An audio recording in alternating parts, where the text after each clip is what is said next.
Good morning, everyone. Thanks for showing up. So, as we all know, this is a hot topic. It's very important. And the key to this is really, what do we do as plastic surgeons? Because after all, we're physicians, we're medical professionals. So I'll try to give you a clue as to how I navigate through this whole circus of social media and how I came to be. Where's my talk?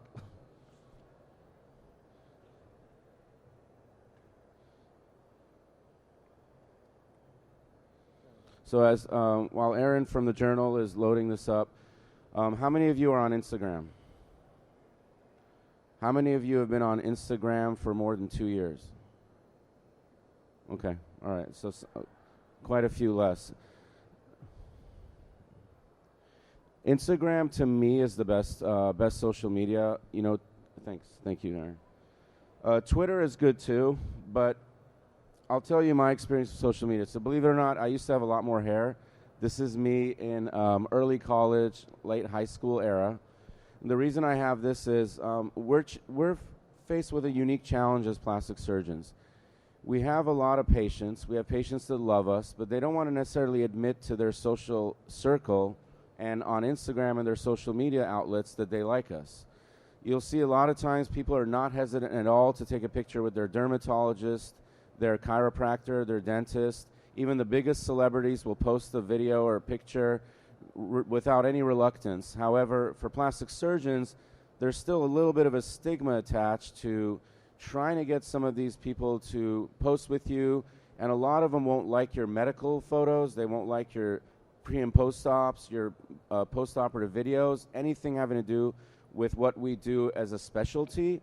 But they will like photos like this. If you have a fan base, even some of the celebrities you might work on, or some of the people that are prolific in your town, people that run charities, people that run museums, whoever it is in your town that you're fortunate enough to be associated with that's helping your practice out by spreading the word privately for you, publicly, some of them will announce it in a subtle way by liking photos like this. So I think without overdoing it, that's one of the number one things, is to figure out what it is in your personality you can bring out, whether it's something from your past, something you're doing now, and make it a little bit more personal, because that's what drives engagement. And if you look here, don't worry about how many likes you get, how many followers you have. A lot of people will do what's called lurking. They'll follow your social media accounts, but they won't actually be on your follow list, and they won't like any of your stuff, but they're going on your page sometimes daily, sometimes 5 times a day, and you'll never know it. So all of our numbers are actually higher than what our follow list says. I predict right now I have close to 340,000 followers. They're all organic. I never paid a company. I never bought a single like or follower. There's no robots on my site helping me out by generating likes and liking other pages, hoping they follow me. We'll get into that in a little bit. Those robots are very, in my opinion, unethical in what we do. But I do know when I see evidence like this, or when I see number of video views, how many people follow me. And my social media assistant estimates that it's probably closer to 700,000.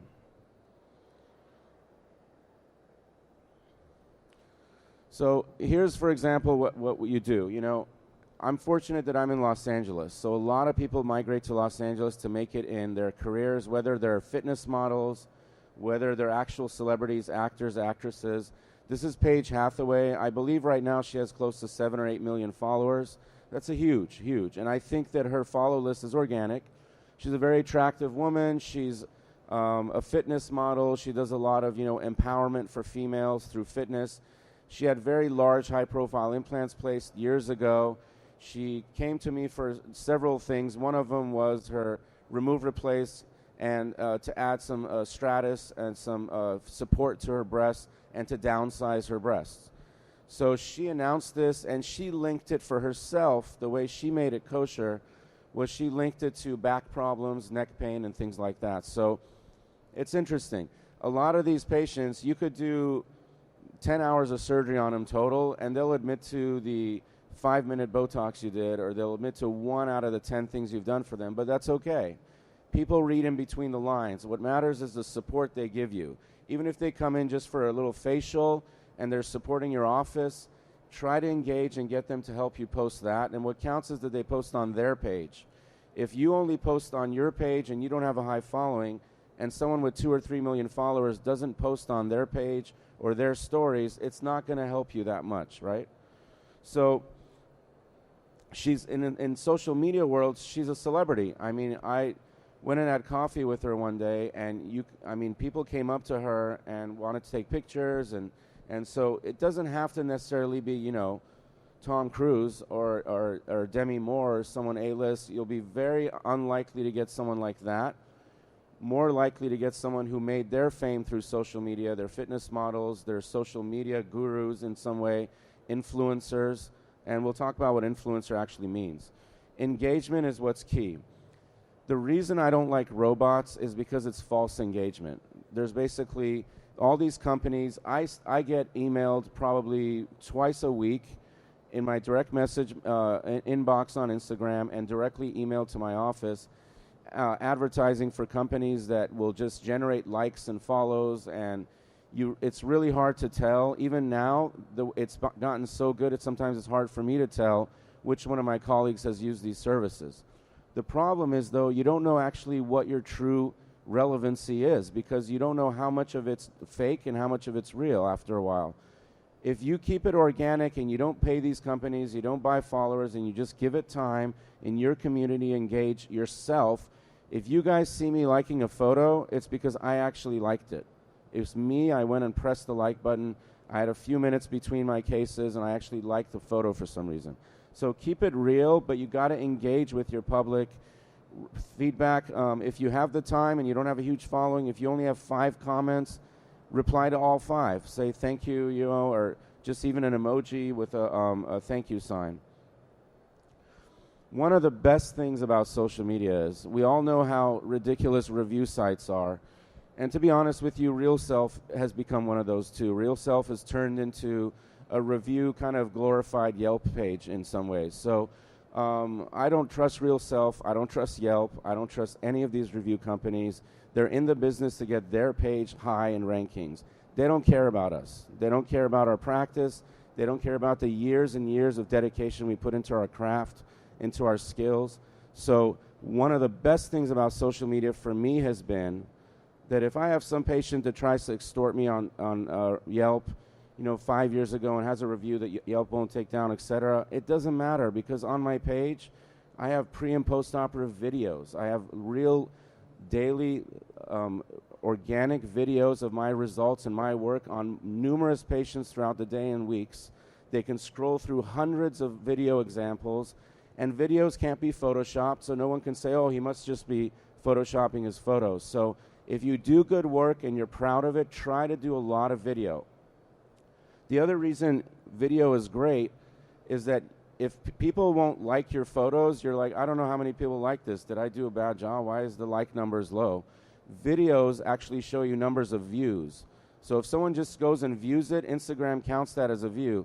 So I'll have videos that have 200,000 views and about 2,000 likes. So look at that ratio. So out of those 200,000 people that came to my page to view that video, only 2,000 have decided to announce to their friends that they liked it. So we're kind of the, I sometimes go in restaurants and I see, high-profile people I've operated on, and they kind of just do this. They don't, unfortunately, there's a stigma still attached to plastic surgery. It's gotten a lot better, though. And I'll show you how I've helped with that, and I think how you guys can help with that. HIPAA is a very obvious thing. We all know about HIPAA. You have to be very careful. Our consent process is a page this long, and then we have a separate one that we confirm with them on the day of their surgery or procedure. So there's 2 consents they sign that they're okay with Instagram, Twitter, Snap, whatever it is, YouTube. It's all very delineated out. They initial, they sign. I think so you can get around HIPAA with that. And we all know that our First Amendment rights are negated when it comes to reviews. It's the only situation in the United States where some party can have a First Amendment right expressed, say whatever they want to say, but ours is suppressed. It's a very unique situation. So you can't get in trouble on those sites, but on your page, you can do consents on your own and be able to engage with that patient on social media if you have proper consent. So the First Amendment rights can be a little expressed a little more with your control on Instagram. You have full control on who you engage with and who gave you consent for that. Whereas on review sites, we have zero control and our First Amendment rights are waived. Now, the visibility is a problem. This day and age, even my own patients who are Instagram models, etc., I do great work on them. They still have to go and Facetune and Photoshop their own results and still wear 3 layers of makeup and contour their nose, even after a great rhinoplasty. It's unbelievable. So the expectations have changed. You have people as young as my own daughter, who's 10 years old, going on Instagram and looking at these celebrities and pseudo-celebrities, and they think some of it's real. A lot of them know, oh, that must be Facetune, and they try to call out, there's gossip sites that call people out on when they Facetune their body or their face. But what it does for us, it increases the burden on us to have to spend a little more time, educate them on what's possible for them and what's not. So I'll very straightforward say, if they show me a photo like that, I'll say, I can get you looking like that if after my rhinoplasty you also go and have a professional makeup artist, perfect lighting, and use a filter and maybe Facetune your cheeks in a little bit. So I'm very straight out with my patients about that, so I hold their expectations in check, because this is going to be even harder to do as years go by, because the expectations are very unrealistic these days, and social media actually will amplify insecurities in women and men who are looking at it and want to be like that person. And I'll get in a second to how I help that with trying to really talk to some of the celebrity patients I have that are very open-minded on how they can help, and I'll tell you that in a second. So ethics is important. We all sign an oath with ASPS, ASAPS, with the board. You have to just do your best and follow the ethics. If it feels wrong to you, if it feels like it doesn't match you, don't do it. You want to be authentic, you want to be natural, you want to be real. People will sense it when you're not. It's the end of a day on a Friday, you're exhausted and a great song comes on and you're in your office and you're dancing a little bit, I guess that's okay. I try to limit those kind of things. I did a little bit more of that, to be honest with you, in the beginning, but I'm also a decent dancer, so I'm not faking it. I didn't go take dance lessons, and I got some moves, so it's one of the things I do. What's wrong with it? I also play guitar, so I have a few, out of my 2,000 posts, there's about 5 that are me playing guitar. So if someone wants to, if they're really investigating me, they can scroll back, listen to me playing a little guitar. So if you paint, if you coach your son's soccer league, whatever it is that you think sets you a little apart, what someone can relate to, utilize that, but don't overdo it, right? That should be probably, I would say, about 10 to 15% of your post volume should be personal posts. Now, this is out of control with some people these days, where they're essentially trying to be models and try to be celebrities unto themselves, and their ratio of how many selfies they do and the modeling posts they do and everything is way outweighs the plastic surgery education, before after videos, and the kind of things we're used to. That's on you if that's what you want to do. My personal opinion is that there should be a little bit more of a balance, leaning way towards more educating the public, showing pre and post-operative videos. So this is one of the things I did. I'm an advisor to the task force. I just went and did a cadaver study with Tino and Dan Del Vecchio, and we investigated using fluoroscopy, ultrasound, on the safety of all this fat emboli to fat transfer to the buttock.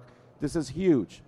We don't want this in the hands of somebody who barely does this surgery to go on CNN because they know somebody at CNN and go talk about it. If you're an expert, which I am in this surgery, I've been doing it for over 10 years, and I just wrote an article in PRS in August about what I think is one of the reasons why we're getting into trouble causing fat emboli. Of course, I'm going to use my social media as an outlet also. So I posted something on YouTube about the dangers of buttock surgery to educate the public. I personally don't use Facebook a lot. Facebook, for me, I just have it active. I mean, I have a professional page. It only has, I think, I don't know, like 3,000 or 4,000 followers.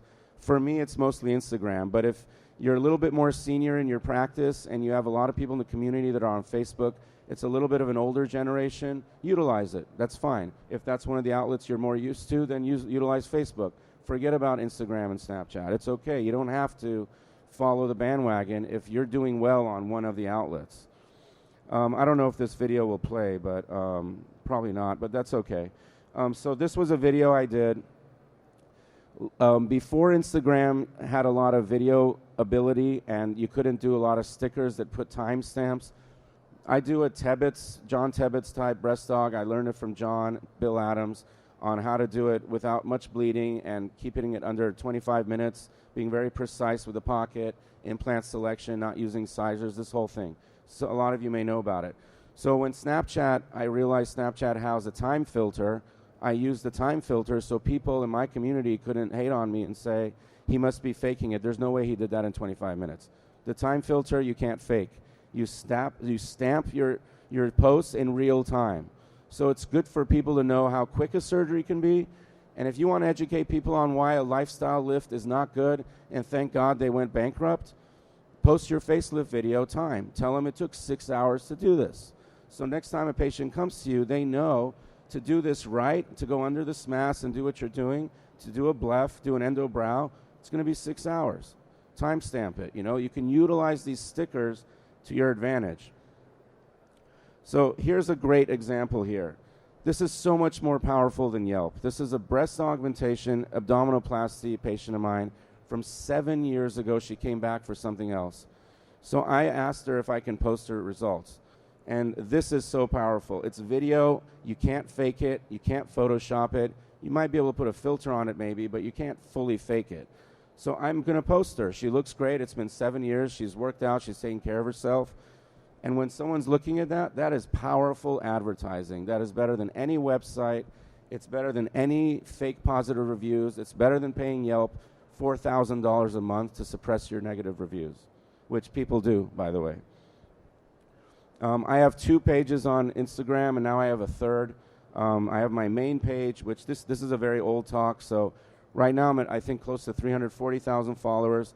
And my Nose by Ghavami page, which is private, because I have a different consent for noses, because you have to show the face. People are less reluctant to show their face than their breasts, amazingly. So that's up to like 50 or 60,000 at this point. But have multiple pages. So this is how I've tried to help, and I think it's helped all of us.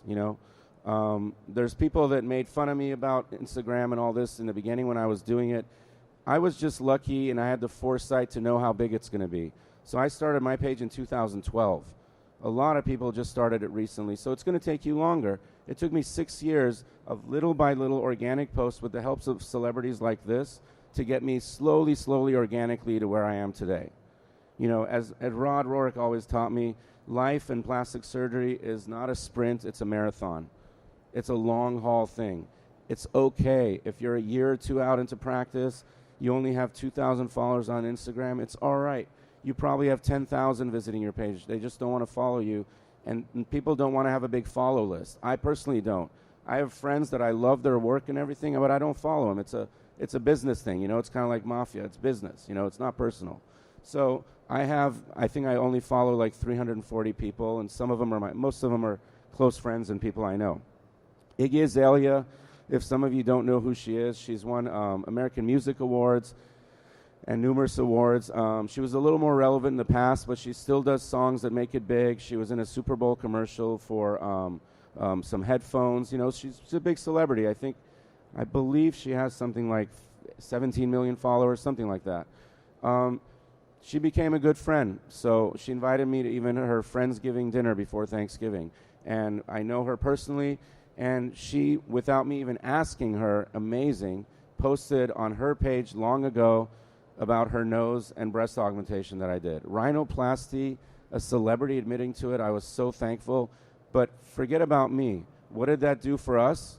It destroyed and minimized the stigma of why it's so easy for someone to post with their chiropractor, their dentist, and their dermatologist, but we're like the ones you don't want to talk about. So when someone like this comes out, and then women feel a little more comfortable in being open about it.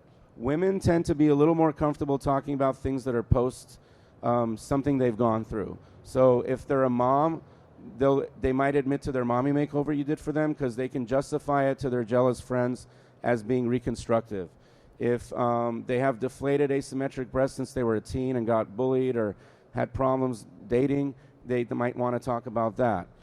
She mostly focused on her breasts. She had very small breasts. There was some issues with them, and it completely boosted her confidence after I did her breast aug, as well as the rhinoplasty. If you Google images, you'll see what her nose used to look like. So that helps all of us when we all do it collectively. So she wrote, "Happy birthday to me. I didn't even know she was going to do this. It might seem obvious I'd hold the man I owe fabulous nose and breast to in high regard, but vanity aside, Ash, you're hilarious, etc." So very personal post. This kind of stuff is great. Now, you don't have to have Iggy Azalea. You don't have to have, Kylie Jenner's besties to do this for you. It can just be the girl that works at the makeup counter at Neiman Marcus in your town. She's pretty social, trust me. And if she does this for you, people who follow her, who she does makeup in her community, they might see you and ask about you when they go to Neiman Marcus. So that old school advertising that a lot of the old school surgeons did back in the day, I know they did this. I had facelift surgeons that are now in their 60s, 70s. They used to give free services to the makeup girl at Neiman Marcus or at Saks or the stylist at Saks, Fifth Avenue. That's not much different than giving a slight discount to someone in your community to engage with you and be open about what you did on Instagram. So I've had, some of the celebrities and best friends of celebrities that have come in, that's how it goes. Some of them actually don't even care if there's a little bit of a fee reduction for them helping me, and we can get into the ethics of that. But I don't do free surgery, and I don't do like ridiculous discounts, but a little bit of a break for their inconvenience of having to go through and do this is okay. It's ethical. It's okay. So the middle girl is Stassi. She's one of Kylie Jenner's best friends. Jordan on the right is one of Kylie Jenner's best friends. Scott Disick is Kourtney Kardashian's ex, and that's Lamar Odom. So it's kind of like a family picture in a way. But those things help. If you look at the amount of views or likes that she got a lot more likes than I did. 213,000 likes. And this is an old photo. It's probably higher now. That helps a lot. And she tagged me in the photo. Make sure they tag you. These things help you. And she looks great. So this is what people want to see. That's just the world we live in. That's social media. It's no different than back in the day. Marilyn Monroe and John Wayne had plastic surgery. John Wayne had a facelift. And I know this because and it's not a HIPAA violation. It's a known thing. And it's been speculated Marilyn Monroe had a chin implant and a breast augmentation. So nothing new. Now, some of these videos, Instagram will blur because of the sensitive content, but go ahead and do it if it's clean. If you notice, I don't have blood all over the skin. It's a very clean rib dissection for revision rhinoplasty. I was doing that. I posted it. It actually got removed. I don't know why. Maybe people found it too gross, but I put it back on a week later. As some of you may know, I do a lot of lecturing, probably too much, takes away from my family and my practice, but I do it nonetheless. So these are two of the talks I gave, and that's a panel there with Jay Calvert at the facial meeting in Vegas, and I'm going to post that. Of course I'm going to post it. It's part of who I am, and people need to know that. I'm not necessarily showing off, maybe a little, but why not? If it's something you're good at, that's what we're here for. So let your patients know who you do. If you're going to go take time away from your family and your kids to go give a lecture, or if you're giving a local grand rounds, take a picture, tag the hospital, whatever it is. Let people know how hard we work. And like I said, I play a little guitar. This guy is an R&B artist named Tank. He has a big following. He's friends with a lot of big people. He came in, and I got the idea. I'm very creative. I just have ideas all day and night. It's one of the reasons I don't sleep very well. And he came in, and he was getting cool sculpting. And so we did kind of like a blues song, just spontaneously. I played some blues riffs, and he sang a really cool blues riff. You guys should check it out. That just came to me right there and then. I have this guitar in my office to de-stress, and I thought I'd bring it out and do something with him. So keep it unique, keep it creative. Don't just post generic, stock images of like some beautiful woman going like this and talking about the Botox special you have. No one's going to care about that. No one's going to like that post. Something like this, they'll be like, huh, that's interesting. And then there's just the regular, good old average patients in town who love us. They don't have to be celebrities. This is a revision rhinoplasty on the left. She actually put this together, direct message, sent it to us and said, please post this. You've changed my life. So, and then the one on the right as well. She's a cancer nurse. I did her breasts and her nose. She tags me all the time. I don't even ask her to. We all know who the fans are in our practice, right? Those ones that just love us. They're going to be helpful. They're going to engage with you, and they're going to do things for you. And they may not even ask for anything in return. So once again, show your work. Before afters are still one of the most highly looked at images. I like to do a lot of before after videos. So I'll put the before image on an iPad or up on the TV, or I'll have my Instagram assistant edit it in as the before, and then I'll post the video after. I think video afters are very powerful. We talked about this, and we're going to have a discussion, so feel free, everyone, to ask any questions. Hopefully we can pass the mic around. Do not buy followers. Don't buy likes. You know, if you don't have 300,000 followers, it's okay. I'm telling you, if you have a nice page and you're constantly putting content, it'll grow little by little. This day and age, people, it's almost an ego thing. They don't want to have a big follow list. They don't want to follow everyone. So they might not follow you. They might not even like any of your stuff, but they'll go to your page. So if it's there, it's visible, it's important. People will see it. And I think that's it. So just to summarize, thanks. To summarize, you know, what we do is authentic for the same reason that we don't want to, you know, you don't want to Photoshop your after. There's people in LA and there's people around the country that do that. I've had ASAP's members steal my before afters and put them on their gallery. I had to call ASAP's to get it down. I mean, we're still going to have the bottom of the barrel people even in our ranks. People that are board certified, even people in high rankings that just don't do things right. We're not here to change them. They've been like that since they were 10 years old. That's who they are. But do things yourself. Feel good about what you're posting. Feel good about your content. Engage authentically. Be yourself. Don't buy likes and follows and use these companies. They're, you know, we're just going to get into the same trap as we did with Real Self, where initially it was like, come provide content, educate the public, answer these questions. What did it turn into? Of course, it's going to turn into, now pay us this much per month, and we'll suppress your negatives, or you know, we'll allow people to do discussions on there against you with no merit, no credibility, and full First Amendment right anonymity, while we have to just have our hands tied and our mouths gagged. So Instagram does not have that. You might have a few posts taken down.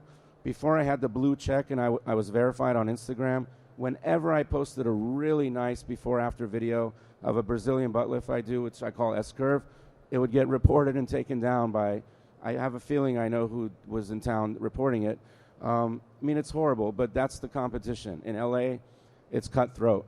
Now that I have a blue check mark, it's a lot harder for someone to report one of my videos and have it taken down if they think it looks too good.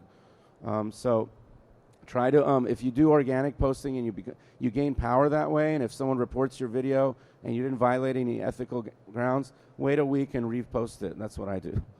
So that's about it. Thank you, everyone. I guess we have time, Aaron, for questions. Hey, thanks. Are you able to track the ROI on your Instagram feeds? Like, can you tell how many people you get through all the different channels? Yeah, the question was about a return on investment analysis. So I just do a very rough thing. You know, if you have a business page, Instagram allows you to have insights, and they'll give you barcode and graphs on how many, what your best videos, what your likes were. So in that sense, it allows you to analyze your own marketing, if you will, that you're doing. So you know what's working, what's not, what's getting the most. So I think in that way, you know that those are going to be ROI. I also ask everyone that comes into my practice how they found me. I still, and I like this, I still have probably over 50% that are direct referrals of other patients and doctors in town. So that's great because I've been around for a while. But probably about the other 40%, maybe 30% is, I would say, is Instagram, social media, YouTube, and my website.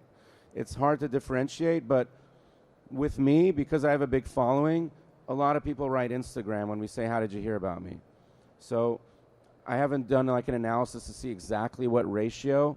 I just know that I have a big following, and I know that the engagement's high, and I look at some of the insights, and I see what posts do good and what posts don't. Any other questions? Yeah. Wilton Triggs from University of South Florida. How do you feel about residents and Instagram as of right now while they're in their training? Yeah, that's a great question. You know, when I came out into practice, I had an offer to go on Dr. 90210, and I called Rod Rorick, and I called a few senior guys, and they kind of like, you know, it would have helped my practice at the time, and I'm so glad I didn't do it because I didn't want to be in the company of a non-board certified guy and all that. So you just got to do what feels right for you. I think as a resident, we work hard, very hard.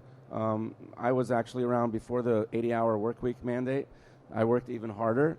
So I think it would have been cool if Instagram was around at that time and it was 3 in the morning and I was going to go do a central line.